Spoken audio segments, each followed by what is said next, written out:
What's going on, guys? Balmayne here, back with another video.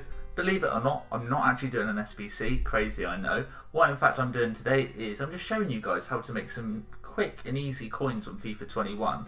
Now all these methods are really simple but so effective. In the background there's going to be some gameplay, nothing too exciting. It's more about the commentary and what I'm actually going to be telling you than the gameplay, so don't worry about that at all. Just listen to what I'm saying. Please do like, subscribe if you haven't already. I want to get a few more subscribers ready for FIFA 21. Really going to be hitting the ground running when FIFA 21 comes around, which isn't too far away, is it really? 2 weeks away. So yeah, please do subscribe if you haven't already. So let's get into the tips. So the first tip I've got for you is sell everything you get. Reason for this is if you get a player, let's say he's in the Polish league, he's 75 rated, he's a common gold, so he's not a rare, you can discard for 300 coins, and I get that it's super tempting to do that.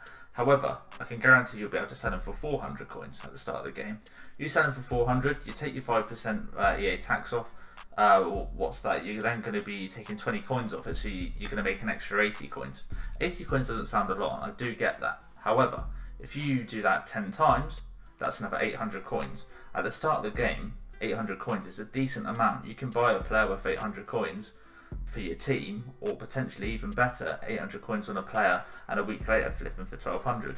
You've then turned 800 to 1200, and you've got 1200 coins that you wouldn't have had. Rinse and repeat. This also goes for silvers and bronzes. You get your silver players at the start of the game that can be worth a little bit of coin. Now, you'll look initially and probably think, again, oh, he plays in the championship, he's a silver card, discard him, I'll get my 200 coins, 250 coins, whatever it is.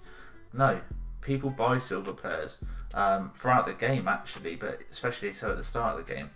People buy players for the clubs that they support, i.e. I support Bournemouth.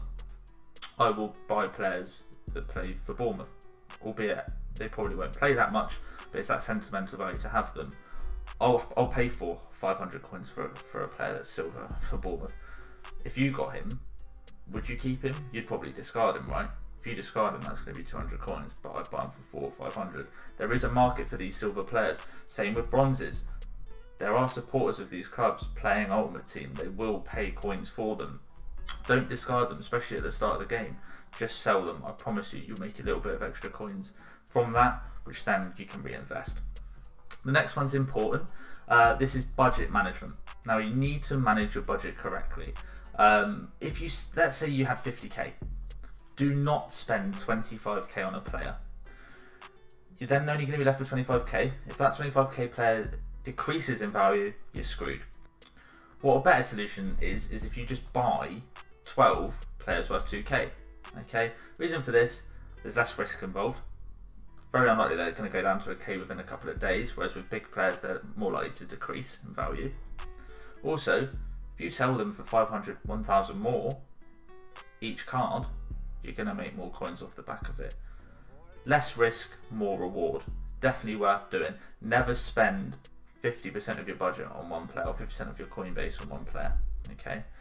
You'll sell more, you'll make more profit. Once you get more money, if let's say you had 100k, then potentially you can look at 25k, 20k players, but don't be spending half your coin amount on one player. It's not going to be worth it, and you could lose it all, and there could be tears. Also, don't invest too much of your coins into your squad. I'd say spend at a push 50% of your coins on your team. The more coins you have, the more players you can buy, and the more money you'll make. I know it's tempting if you've got 100k to spend 95k on a squad and then have 5k to trade in. But if you have 5k trading, you're going to make less money than if you spend 80k on a team or even 70k on a team and have that 20-30k to trade and make more. What I actually do is I spend at a push 50% of my coins on a team and then keep 50% for trading. I appreciate that's not always achievable, but if you can do that, then do half and half. So if you've got 100k, spend 50k on your team, keep 50k for trading, and trade, and I promise you, you'll make more money. Another thing I do constantly is I check Twitter. Now, that probably sounds a bit strange to you, and I could understand why. The reason I check Twitter is I follow EA Sports FIFA. I have notifications on for when they send tweets out.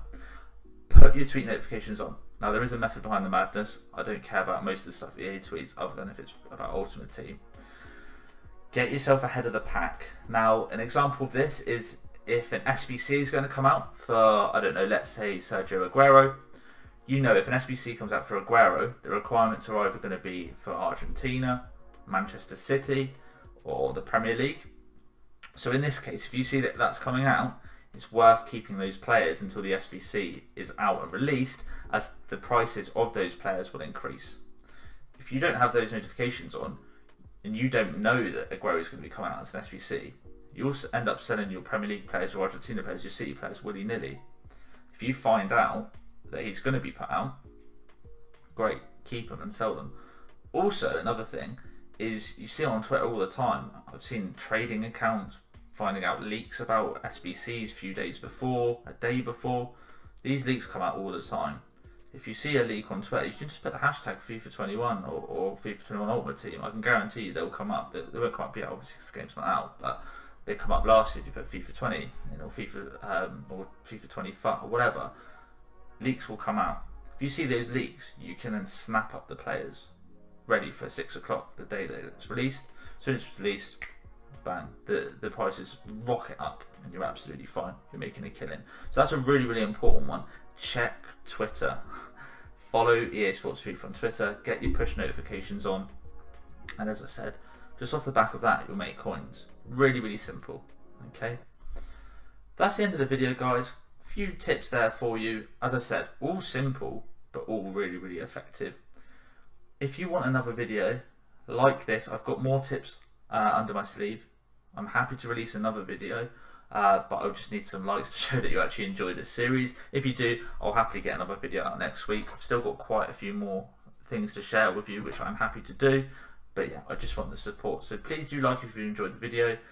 Subscribe if you haven't already. And yeah, cheers.